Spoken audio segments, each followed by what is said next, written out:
Hi everybody, welcome back to our channel. I'm back with a new video. In today's video, I'll show you guys how can you fix and solve not working on Hacoo app. If you're having issue with the Hacoo app or if it's not working out, then what you could do is in order to fix it, so you could try following the steps. Now first of all, you could always go ahead and try restarting your device or updating the app. If you want to update the application, go to the Play Store and on the search box you want to type in Hacoo.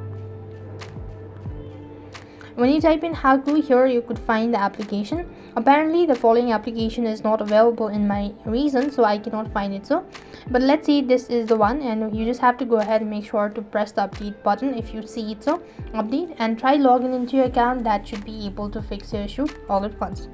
Now sometimes a simple restart can many temporary glitches, so turn off your phone completely and turn it back on. It should be able to fix it so as well.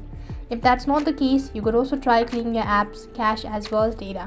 For that, you have to go ahead and open up your phone settings, and then you want to go to apps and notification or apps, and here you want to locate Hacoo.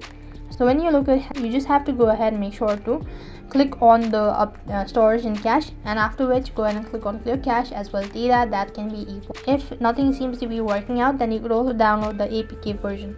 Open up your browser and on the web address bar type in Hacoo APK. So here this is the one, so you could go ahead and download the APK version. You should be able to fix your issue. So this is the way you could go ahead and fix and solve not working on Hacoo app issue. That's all for this video. I hope the video was helpful. Make sure to like, share and subscribe to our channel. Thank you for watching. See you in the next video.